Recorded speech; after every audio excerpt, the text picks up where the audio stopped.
Berjumpa lagi dengan saya Bapak B. Sianturi dengan pembelajaran dunia tumbuhan atau pelantai. Sekarang kita akan masuk ke tumbuhan paku. Bagaimana tumbuhan paku itu, ciri-ciri tumbuhan paku, ekosistemnya, dan bentuk dari tumbuhan paku tersebut. Sebagai tambahan saja,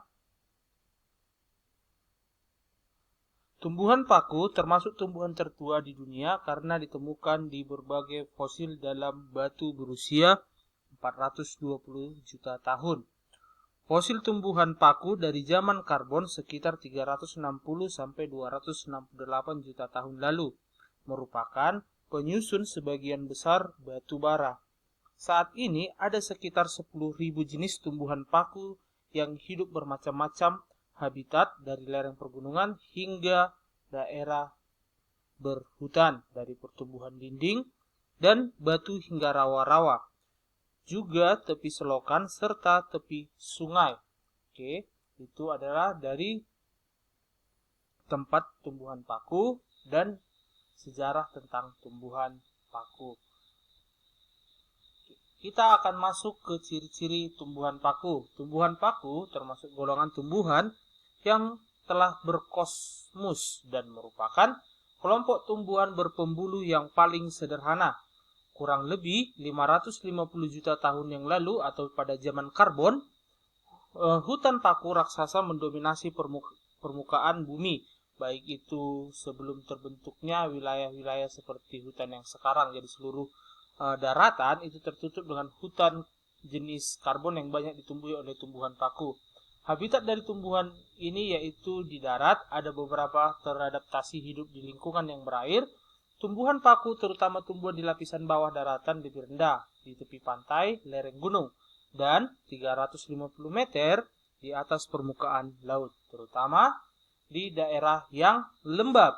Namun, ada tumbuhan paku bersifat epifit, yaitu menempel pada tumbuhan lain. Jadi menempel dia pada dinding, epidermis tumbuhan yang lebih besar, contohnya pada pohon cemara, pohon mangga, dan pohon yang lebih besar lainnya.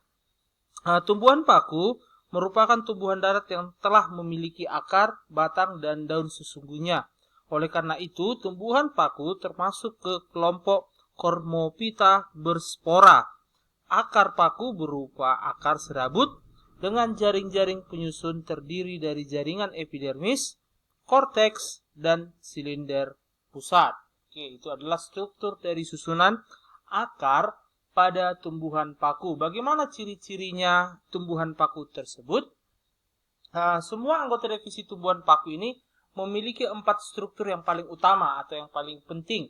Yang pertama itu memiliki jaringan pengangkut, yaitu berupa xilem dan floem. Secara umum telah dapat dibedakan berdasarkan akar, batang, dan struktur daunnya. Alat reproduksinya berupa aseksual, yaitu berupa spora. Jadi spora inilah yang berfungsi dalam tahapan perkembangbiakan secara aseksual. Baru spora dihasilkan oleh sporofil atau yang sering dikenal dengan daun fertil, mengalami tahapan metagenesis, di mana metagenesis ini adalah fase sporofit yang lebih dominan dari fase gametofit. Oke, sejauh ini kamu akan memahami inilah ciri utama dari tumbuhan paku. Jadi kalau ada dalam bentuk soal seperti soal berikut, nantilah soalnya Bapak buat contoh satu. Jadi dari penjelasan ini dapat disimpulkan bahwa spora adalah sebagai media utama dalam perkembangbiakan secara aseksual dari tumbuhan paku tersebut, yaitu dengan cara reproduksi dengan mengalami tahapan metagenesis. Oke, kita akan lanjut ke slide yang berikutnya. Oke. Klasifikasi tumbuhan paku. Oke, ini berdasarkan kelasnya ya. Bahwa tumbuhan paku dia memiliki berdasarkan morfologi tubuh, tumbuhan paku ini dibedakan menjadi 4 divisi, yaitu pertama divisi Phyllopita, yaitu paku purba atau paku telanjang, Jenis paku ini sebagian besar telah punah. Tumbuhan ini belum berdaun dan berakar. Batang telah mempunyai berkat pengangkut, bercabang, menggarpu, dan sporongium pada ujung cabang-cabangnya. Sporofil menghasilkan satu jenis spora, yaitu jenis Hormospora. Oke, jadi kalau ada yang bertanya kepadamu, apa itu sebenarnya Hormospora? Oke, nanti kamu bisa pindahkan ke catatanmu.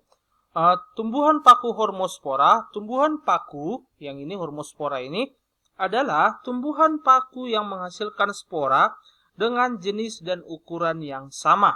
Tumbuhan paku ini sering disebut dengan tumbuhan paku isospora. Contoh paku Hormospora adalah paku kawat. Oke, itu adalah dari jenis paku Hormospora yang ini, Hormospora. Baru yang ada lagi contohnya ini sini sudah Bapak buat di sini di bawah agar kamu dapat memindahkan ke catatanmu. Baru yang kedua ada paku kawat atau Litophyta. Litophyta ini adalah tumbuhan paku ini memiliki daun kecil tersusun atas bentuk spiral, sporongium terkumpul dari strobilus dan muncul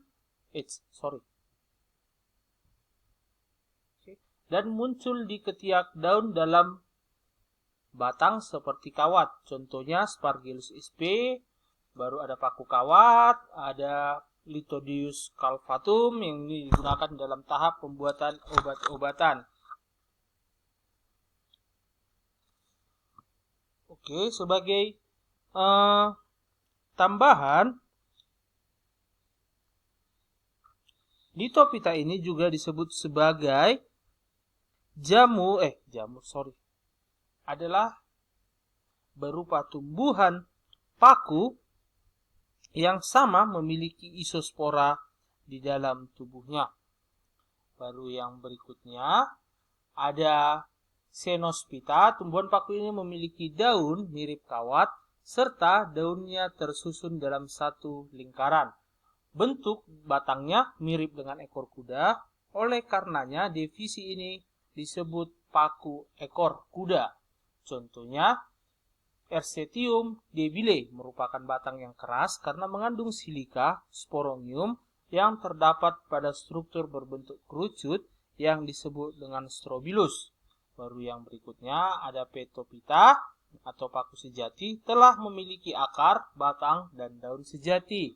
Daun umumnya berukuran besar atau disebut juga megafil.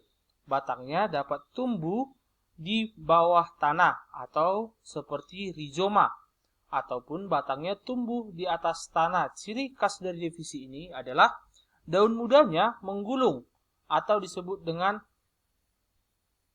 circinatus. Jadi bentuk dari daunnya ini dia menggulung dari depan ke belakang. Di bagian permukaan daun terdapat berupa sorus. Contohnya ada supril, ekor merak, dan paku sarang burung. Oke, itulah penjelasan tentang keempat divisi ini ya. Sebelumnya keempat divisi dari tumbuhan paku ada Psilophyta atau paku purba, ada paku kawat, dan ada Cenosphyta. Juga ada tumbuhan paku sejati yaitu Feliciniae. Oke. Nanti minggu depan kita akan lanjut dengan tumbuhan berbiji. Oke, jadi kita sampai ke sini saja dulu tumbuhan paku. Oke, Bapak harapkan kamu dapat mencatat penjelasan secara lisan yang telah Bapak sampaikan atau juga penjelasan yang terdapat di video ini sebagai referensi pembelajaranmu di rumah. Oke, sekian dari Bapak Evan Sianturi. Terima kasih.